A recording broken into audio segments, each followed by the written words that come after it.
So, and thank you for this video, Matt, and thank you for this bridge from the last year's conference, Beverley. This was your idea to start SF24-26 with this little collection of voices from here. And wonderful to see you all. And thank you for coming and being with us for the opening.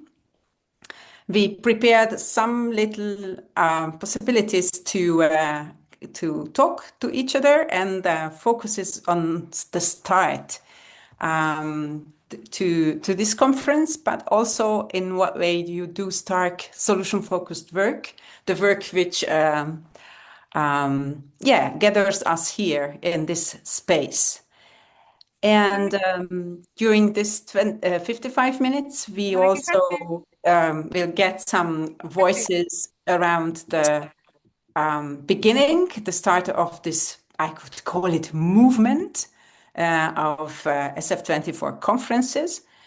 And then Anton Stellemans will talk to us and allow us to have a joint and shared beginning with what is this approach we are talking about during this whole 24 hours.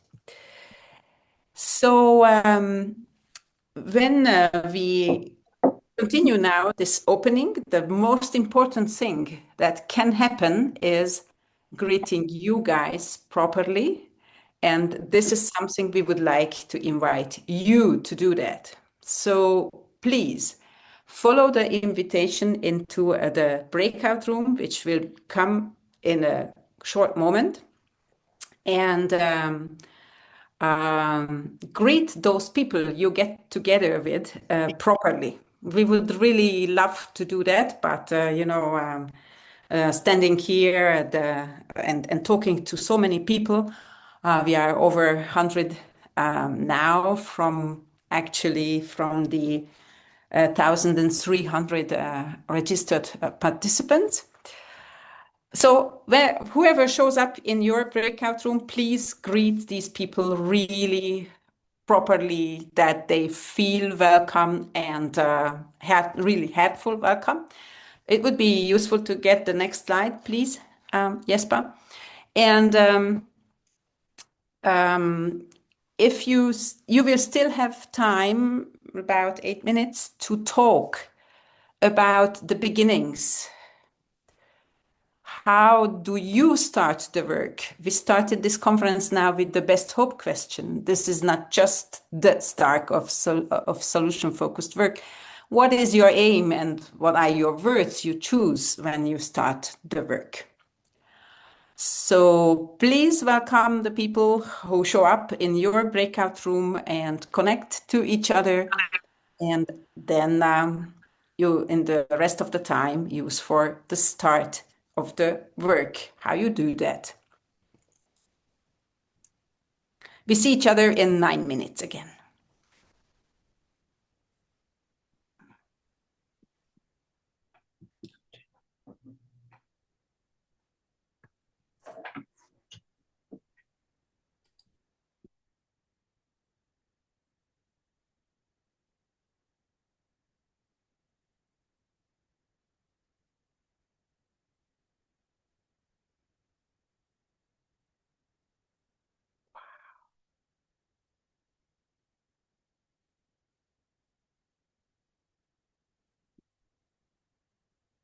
With courts and solicitors, commercial organizations, and also supports an organization called Traumaticus, which is people who work in the trauma field, and he helps them with workloads. And I guess we would call it here EAP, helping the people who help the people. So that's just a short intro of these kind of multi-talented men. And I wanted to start by asking you just what was the first moment that this took shape? Like, was it a spark? Was it a conversation? Did you guys know each other before? How did it get started? Steve should start because he was more of the original spark. Huh. More of a damn squib, I think. basically, I've been planning a face-to-face conference for the UKSFP earlier that year of 2020. And when the lockdown came, we realized that that was not going to happen. And there were a few conversations went on, and somebody suggested I talk to Paul. And so we basically got together. I can't remember who else was on that call. In fact, I'm not sure there was anybody else on that call initially. And we just started talking about doing 2 or 3 hours online in the UK. And then I'm not quite sure what happened after that, but it just seemed to mushroom or balloon or something. So, Paul, any memories from that time? They're fading rapidly. There was a first event that was UKSFP one. Yeah. And from that, we wondered if it would be an interesting and exciting idea to turn it global. And the conversation did indeed snowball or mushroom with lots of other people into conceiving of a 24-hour conference. And that was very different because we have all the different time zones and all the different organizations. And I remember it was designed as open to all. So there was no proprietary interests and self-selecting. Anyone that felt that they wanted to be part of a solution-focused conference could come to it. So we didn't have any definitions of what you had to be by way of a practitioner. And we explicitly said it belonged to everyone. And in practice, that meant it was launched via the SF groups that we knew about, such as UKSFP, SFIO, who both bootstrapped it with some funding. And then we invited every solution-focused organization we could find. And was it an easy take up? Did you find people like got on the bandwagon very quickly? Yes, we had a central team that prompted things and coordinated, and then each region immediately had responsibility for its own 6-hour session, which is the format that we've used ever since. So it's really spread and shared responsibility. And we set it up in Europe, at least, with the preference to accept proposals rather than reject them. So only anyone that was blatantly self-promoting or had no apparent connection at all to solution focus were turned down. That's about 2 out of 100 offers. Mm-hmm. And that opened us up to all kinds of surprises and delights. And I think one of the things I would say is that there was such a lot of energy that went into it, and people were so delighted to have the opportunity to do things that actually we got pretty much. I mean, yeah, Paul was right. There were lots of surprises, but it was pretty much good stuff. You know, it was really interesting, and it kind of it opened up a whole new series of ideas and things that we'd never ever thought of before. And some of the things that people were doing with SF, it was remarkable. And that's continued. I looked through the program tonight, and there's all sorts of stuff in there that I've never seen before, never thought about. And I think that's just wonderful, the opportunity to share. And that was always the principle. Okay, I'm in. Oh, someone needs to mute themselves. I'll talk to you later. Are you in? Okay, good. Talk to you. Bye. Please, everyone, make sure the little red thing is on in the corner that you're muted. That was one thing that stood out for me, being kind of led from behind by both of you. I was always wanting more leadership, not in a bad way, but like, should I do this? Should I do that? And I really appreciated this kind of leaderless leaders that you were, that helped us all kind of find our own way through helping you make this happen. So I also appreciated we were looking to accept rather than to reject, and got people who probably would never have even thought to present before. So even though you've been alluding to some of this, what was kind of the SF practices that you both made sure were intact while we were all gathering and floundering there in the first year or so? I would say that we always had a solution-focused stance towards this event. So we would use solution-focused prompts in our conversations.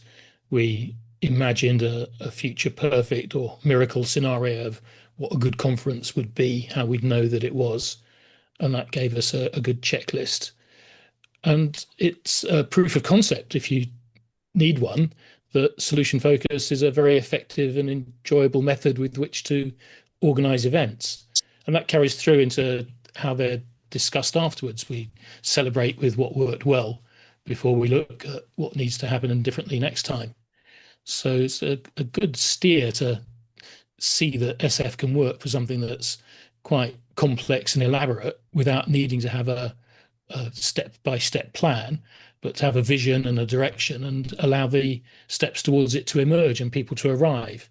Now, that might lead them to feel a little bit, well, I don't know quite what I'm doing yet, but equally you can find your own way within that, as you would in a solution-focused conversation or team meeting or strategic project. Yeah, just to add to that, I mean, you mentioned leadership. I think neither Paul nor I really ever knew what was going on. Things were always developing. Oh, is that what was happening? Okay. Oh, yeah. That's the improvisation side of it. Yeah, and one of the things, there were two SF principles that were always in my mind. First of all, it was lead from one step behind. And we were always finishing up in the undergrowth somewhere, trying to work out where the hell we were, and then we'd get going again. But the other one was listening with a constructive ear. We had to listen to everybody. We had to listen in order to be able to try and be as inclusive as possible and avoid the idea of getting down a particular passageway. And I think that made a lot of difference, because it was always, curiosity was always there. And if you'll pardon the expression, bloody hell, what's that? Never heard of that. Let's have a look at that. And all those kind of questions going on that enabled us to get people on board, because we didn't reject anybody, I don't think. Paul says there were a couple that were completely blatant, but I mean, I think they rejected themselves in the end. There's always that curiosity of what happens in a COVID or post-COVID world as well. There's this opportunity to gather without any travel limitations or concern for geography. And it's the inside out of the global conferences with the long distance flights and the expense of going to stay in other places. And these number of years now since COVID, I think we're getting more of an appreciation of what works well with what, and when it is great to meet and possible to do so, as indeed we've done, and when it's very effective not to, and to make the best of what technology is now available to us. And I was just going to say very briefly, with a touch on the technology, I think that was one of the things that we started out with, that it was really kind of an expedition into the unknown. And we looked, I mean, the work that went in and the people that did the work in the background to produce the Padlet, to get everything together, to try and make sure everybody had got their Zoom links and everything else. There was an enormous amount of work from people that just did it for fun, you know. And sometimes they'd be, well, you can see from both Paul and I tearing our hair out, simply because it was all experimental. And that was the exciting part about it. And as everybody well knows, each of the three conferences that I chaired with Paul, I had an absolute technological disaster every time. Yes, I thought it was all over before it began, because the tech failed in the very first session. But that was a consistent tradition. The main room shut in 2024 as well. Thanks to me. Ah, now we know. Luckily, we don't assign blame or look for any fault. What can we do next time? But that was one of the things that I really appreciated about it, is how everybody kind of scrambled every time something happened, and everyone came through all the time. And it was, you know, nobody freaked out. And so it just continued to feel like a huge, big family trying to pull this thing off the ground. Because I remember how difficult that first Padlet was. And what's still confusing is the time zones. It's still problematic for many of us. Indeed, it is.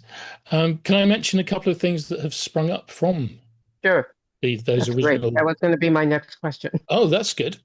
Yeah.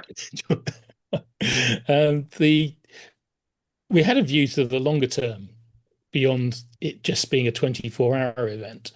And so we encourage people to record their sessions, and many have. So we now have an archive, which is 100 plus sessions from the various conferences. So an extraordinarily rich collection, and that's free on YouTube. So if you're interested in what's happened previously, you can access that. We've always had sessions on the history of solution focus, looking back to where it came from and honouring the originators and developers. And we've had monthly watch parties where we watch part of one of these recordings and then discuss it freshly with whoever's in the virtual room at that time. And I want to give a shout out to Julia Mines, who's been running that from the very beginning to this day. So there's a lot that completely unexpectedly has emerged from having the conference itself. Anything else that you can think of, Steve, that has emerged for you? Or I think a lot of worldwide friendships, and a desire to actually visit and meet in person. I'm still wearing the T-shirt from Toronto, and I've met a lot of other people at EBTA. I'd love to go to Australia and New Zealand and meet people face to face there. That's on my bucket list. So it's just that desire that there's so much more to learn as a result of this conference, and so many more people who've got innovative ideas and doing things differently. One of the things that I think has come out of this is that it is a common culture across cultures, that SF will work in any culture. And that's what's been so interesting to me, because so many people take this and they use it in their own region. And yet, if I was able to understand it, I would understand it. I would understand what was going on, whether they were coaching, whether they were teaching, whether they were doing therapy. I would understand the process, because it is worldwide. It's not culturally based like so many therapies. But Steve DeShazer said that conversations are a more or less useful series of misunderstandings. And I remember in the first year, I was dipping in through the 24 hours whenever I was awake, and I arrived at a breakout room in Chinese being presented from China. And of course, I understood absolutely nothing, but it means, or it indicates, that there are still connections to be made beyond what many of us had considered possible at all. Just fantastic. It was also the most well-attended session of that year. Yeah. Well, I think that you said something that's really important, is it brought people from all over. There's so many organizations that are SF, and I think in North America and the Americas, we've not had as many as all of you in Europe and other countries. And for me, it really brought me into the bigger SF world, which I've always really appreciated. And as you know, Paul said, we have one in Mandarin even this year, which is very cool. And so it's really spreading and taking flight and making it possible for so many people to join in and be part of a bigger solution-focused world rather than small organizations. Now, there's probably people here, and I don't know if you can see, who were part of the original. Did you want to give any shout outs to people who, were part of your original organizing team that are still around? Well, I can. So I have an email from the original meetings. I've nearly got 1,000 emails in my SF24 folder now. Okay. And this was one of the very first. I'll put it in the chat so that we've got a record of it.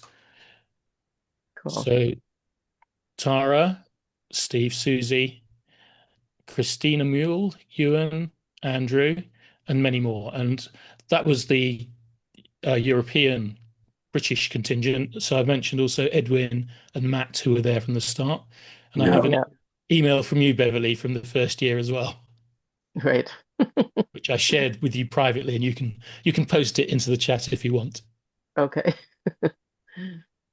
It was that kind of enthusiasm. You've just reminded me about Edwin and Matt, and who was the Australian guy that joined very early on? I've forgotten his name now. He was chair of the Australian Solution Focus Organisation at the time. David Haynes. David Haynes, thank you. Yes, and all of these people that were just so enthusiastic.